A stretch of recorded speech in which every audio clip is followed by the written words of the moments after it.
Hey there, I'm Jess, and today I have a fun tutorial to share with you. We are going to be making a camera purse.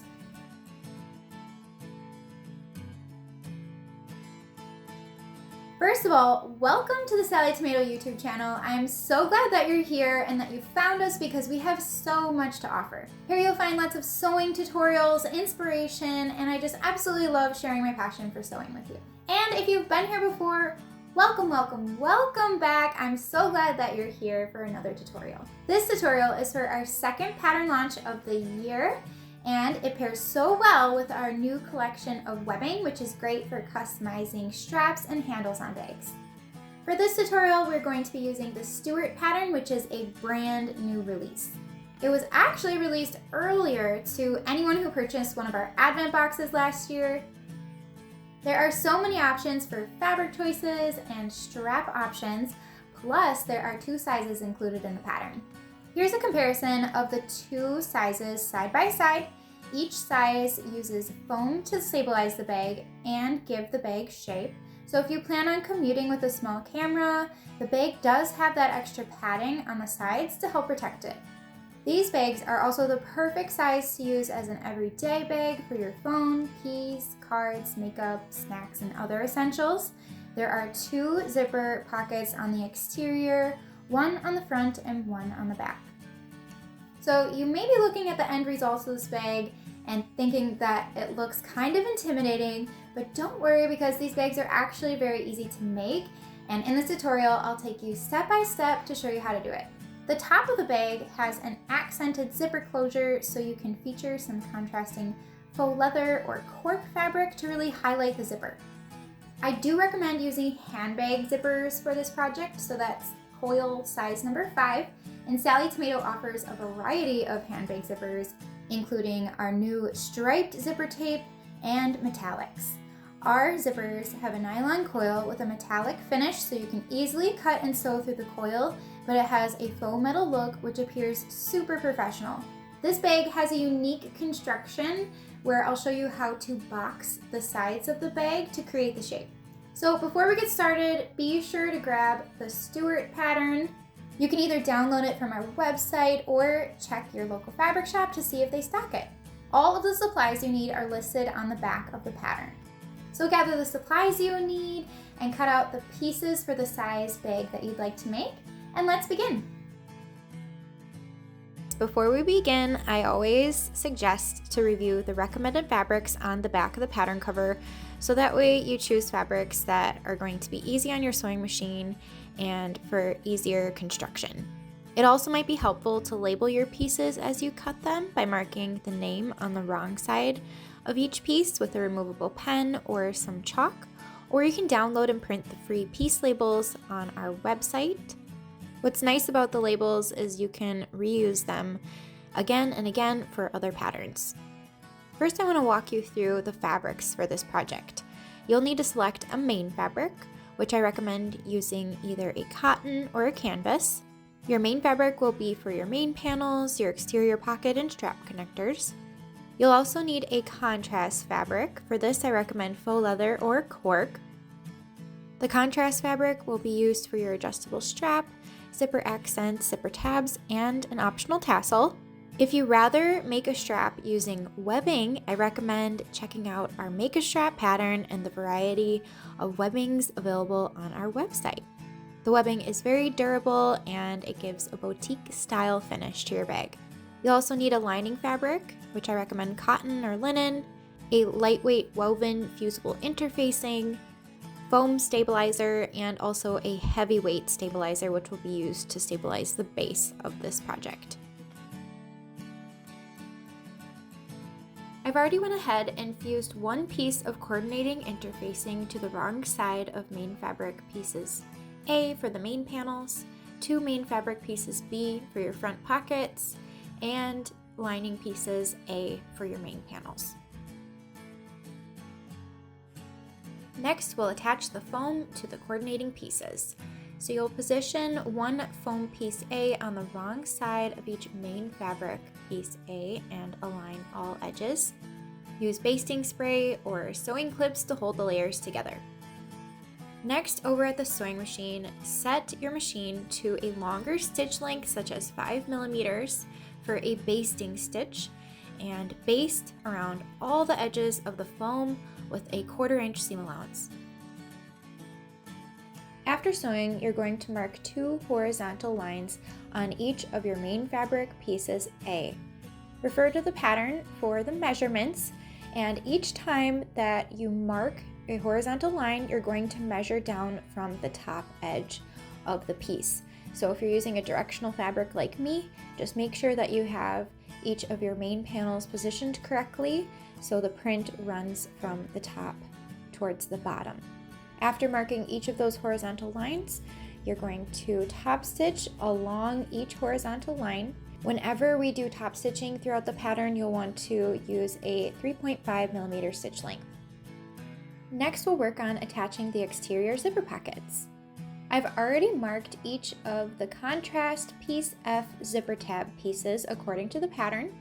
So once you have your tabs marked with wrong sides together, you're going to align one raw end of your zipper along the marked line on one zipper tab and top stitch the zipper 1/8 inch from the raw end. Then you'll repeat that same process to attach one zipper tab to each raw end of both of your pocket zippers. I'm just holding the zipper tabs in place as I sew, but you can certainly use some double-sided basting tape to help hold the zipper tabs in place. Next, you're going to fold each zipper tab in half, covering the right side of the zipper, and top stitch each of the tabs 1/8 inch from the raw edge. I highly recommend a Teflon foot for this step. It will help prevent your fabric from sticking to the bottom of your presser foot. I'm sewing on a Baby Lock Accomplish, and I have the very narrow foot attached to my machine. I love this machine and I love this foot. Usually I leave this foot on to make the entire project, but every machine is different, so test which foot works best for you. Next, with right sides together, you're going to take one of your exterior pocket pieces without interfacing and place it right sides together with one piece that is interfaced. Use pins to hold the layers together. Remember, if you're using a directional print like me, you'll want to make sure the print is facing the same direction on each piece. Next, sew the pieces together along the top and bottom edges. Make sure to leave the side edges unsewn. Refer to your pattern for the seam allowance, and then repeat for the remaining pieces B. After sewing, turn each exterior pocket right sides out. You'll want to use your fingers to roll the seams to make sure the seam is along the very top and bottom edge. Then give each pocket a good press with your iron. Make sure that the interfaced side of your pocket is facing up, and you'll want to position your zipper facing up as well. Now is the time to decide which direction your zipper pull should face. If you're right-handed, the zipper should open to the right, and if you're left-handed, the zipper should open to the left. So keep in mind which direction you want your zipper to open and position it accordingly. I recommend to apply a piece of double-sided basting tape to the lower edge of your zipper. Next, you're going to position the exterior pocket over the half of the zipper according to the pattern. If you used the basting tape, you can just press on your fabric to secure the layers together, or you can apply some pins. Then over at the sewing machine, you'll top stitch 1/8 inch from the pocket top edge using a zipper foot or a narrow foot. You'll repeat to attach the remaining pocket and zipper together.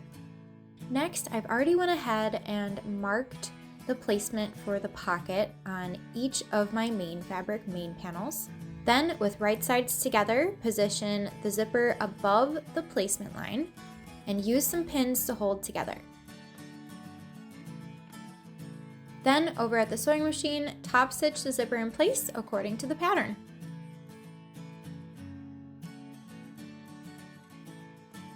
After sewing, fold the pocket down so the bottom edge is above the lower horizontal line of top stitching, and refer to the pattern for the placement. Make sure your pocket isn't crooked at all, so that bottom edge of the pocket should be equal distance from that stitch line, so it's nice and even. Then use some pins to hold the layers together. Once your pocket is positioned, then you will top stitch the sides and along the bottom edge according to the pattern. Then you repeat the same process to attach the remaining exterior pocket to the other main panel.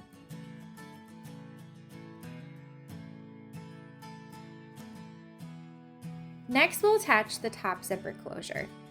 If you'd like to, you can top stitch a 1/4 inch from each raw end of the zipper tape to help prevent the pull from sliding off during construction. After that, you're going to take your top zipper and center it along the top edge of one main fabric main panel with right sides together. Then you'll baste the zipper in place according to the pattern. After sewing, take one of your lining pieces A and align the top edge along the top edge of the main fabric piece A with right sides together, and you'll be sandwiching the zipper between the layers. Use sewing clips to hold the layers together, then sew across the top edge according to the pattern. After sewing, take your iron and press the seam allowance towards the exterior. Then position the piece with the exterior and lining facing right sides up. The zipper should be towards the lining, and you'll baste only the main fabric according to the pattern. Next, we're going to position one contrast piece E for the zipper accent over the exterior. Since we can't use pins on cork or faux leather, it's really helpful to use double-sided basting tape to position and hold this piece. I recommend to apply a strip of basting tape along the center against the wrong side of each of your contrast piece E for your zipper accents. Then with right sides up, align one long edge of the zipper accent over the zipper seam. Then top stitch the zipper accent along both long raw edges.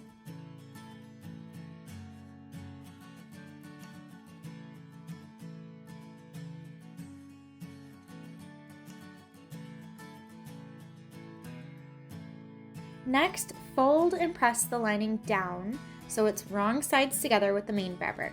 Then you're going to repeat the exact same steps to attach the remaining main fabric piece A, lining piece A, and contrast piece E to the opposite edge of the zipper.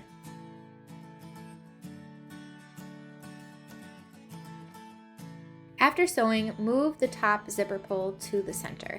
With right sides together, you're going to match up each of the main fabric main panels and align the bottom edges. Use sewing clips to hold the bottom edges in place. Next, sew the bottom aligned edges together according to the pattern. Then you'll want to press the seam open, and if desired, you can top stitch from each side of the seam. This top stitching will help the seam allowance lay flat and provide a little bit more structure to the bag. It's helpful to do the top stitching through the zipper opening with the wrong side of the bag facing out. Just be careful not to slide the pull off the zipper, and if it does come off, then you can simply slide it back on again. When I was sewing this step, I actually preferred to take the zipper pull off, so if you did that top stitching earlier along the raw edges of the top zipper, you can just take your seam ripper or scissors to snip those threads. It's so much easier to do the top stitching when the entire bag is opened up. It might take a few tries to get the zipper pull back on, but I promise you it'll be so much easier to do the top stitching. And with a little bit of practice, you can get that zipper pull back onto the zipper tape. To get my zipper pull back on, I had my bag facing wrong side out, and I turned my zipper pull so the underside of the zipper was facing up, so I was looking at the wrong side of the bag and the wrong side of the zipper. You want to guide each side of the zipper tape into the pull and make sure that each side of the tape is even before you push the zipper pull onto the tape with your fingers. I wanted to make sure that both sides of the zipper tape were closed because that will make it easier when we're stitching to have that sealed end of the zipper tape into the seam. So I slid my zipper all the way down to the end and zipped it off of the tape. and then I put it on a second time, so that way the tape was closed on both ends. And at this point, you could do a couple forward and back stitches across the zipper coil only to make sure that that pull doesn't come off in future steps. Next, with right sides together, align the bottom edges of the lining main panels and sew those together according to the pattern.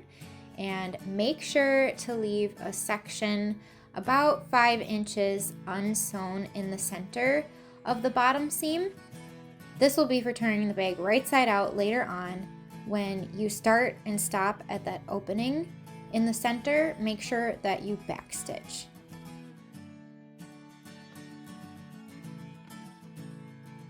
Now we're ready to make and attach the strap connectors. Take your main fabric piece C strap connectors and with wrong sides together, fold and press the long edges to the center.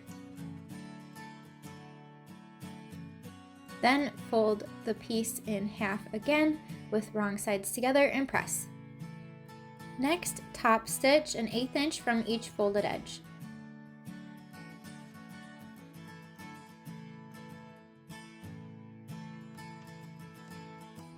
After top stitching, fold the strap connectors piece in half, aligning the raw edges, and cut along the fold to separate the piece into 2 strap connectors. Then thread each strap connector through 1 D-ring with the flat side of the hardware against the wrong side. Fold each connector in half, wrong sides together, aligning the raw ends, encasing the D-ring at the inner folded edge. You can use a sewing clip to hold the layers together. If you're using chain strap connectors, you'll follow the same steps, but the instructions will continue to show D-rings if you're following along with the pattern. Then you'll baste an 1/8 inch from the raw ends of each connector. Next, I'm going to show you how to position each of the connectors. With right sides together, center 1 strap connector over each end of the zipper, aligning the raw ends, and pin together or use a sewing clip. Then, with right sides together, you're going to flatten.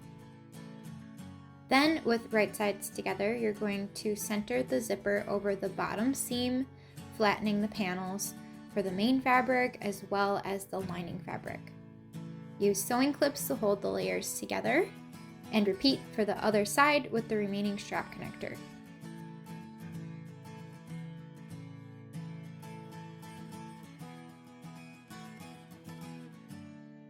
Next, you're going to sew each connector in place through all the layers, starting and stopping at the zipper tape. Refer to the pattern for the seam allowance. There are quite a few layers here, so make sure to sew slowly. Now we're ready to assemble the bag. With right sides together, align the side edges of the main fabric main panel. You'll want to move away the lining and use sewing clips to clip only the layers of the exterior together. I like to fold away the lining and use a sewing clip to clip the lining so it stays out of the way, and you repeat to clip together the opposite side edges. The next step is to sew the sides together, so you'll want to either start at the folded edge and stop at the zipper, and then begin at the zipper at the previous top stitching and stop at the folded edge. Then you repeat to sew the side edges together at the opposite edge of the exterior. Then you repeat the same steps to sew the side edges of the lining together.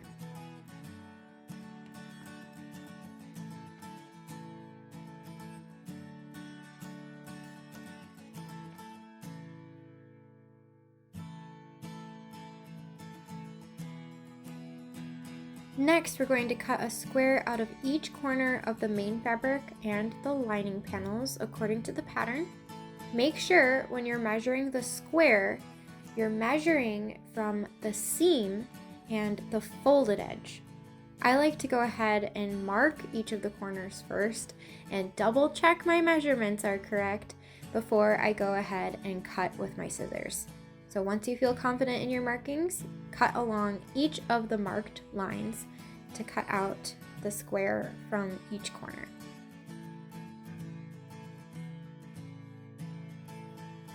After cutting, separate the main fabric layers at each corner and align the adjacent raw edges. Make sure to move the lining out of the way for this step and use sewing clips to hold the layers together at each corner.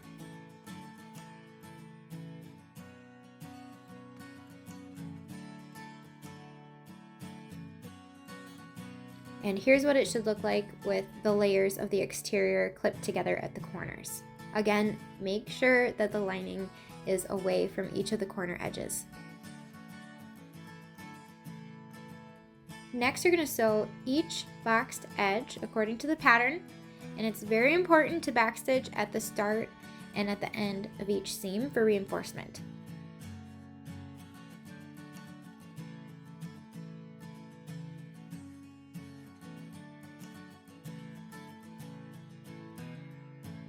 After you've sewn all 4 corners, you'll trim the boxed seams to a 1/4 inch wide.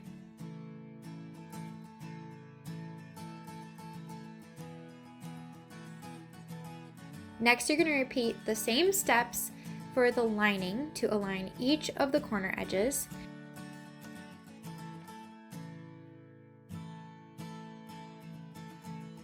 And then this time you're going to use a wider seam allowance, so make sure to refer to the pattern for the seam allowance.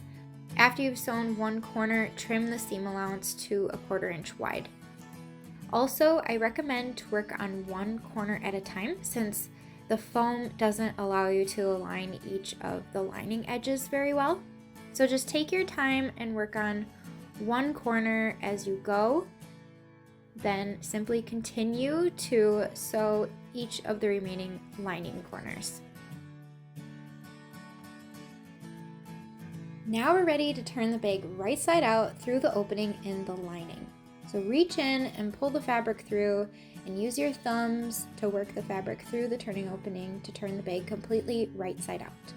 This is the time to double check that you caught all of the side seams for the boxed edges.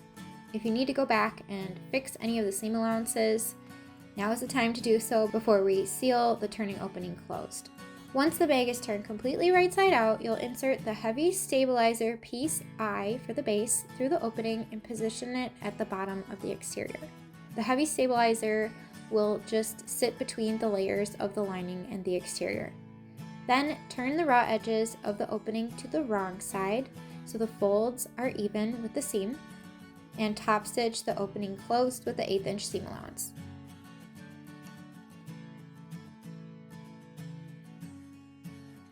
The last section of the pattern is to make the adjustable strap.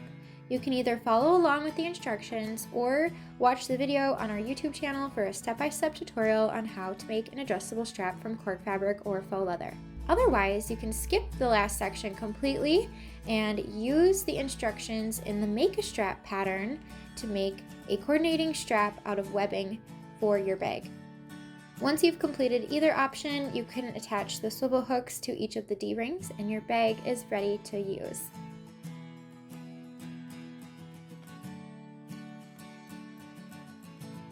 Thanks so much for watching this tutorial. I hope you enjoyed learning how to make the Stewart pattern and you get lots of use out of your new camera bag.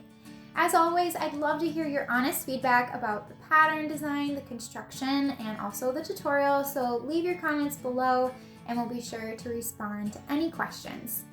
Please share and show off your photos of your completed bag. You should be so proud, and we'd love to see your fabric choices and how you're styling your new purse. Use the hashtag SallieTomato and hashtag StewartBag on social media so we can see it. If you liked this video, please give it a thumbs up and subscribe to our channel so you don't miss out on any future videos. I'll see you in the next tutorial.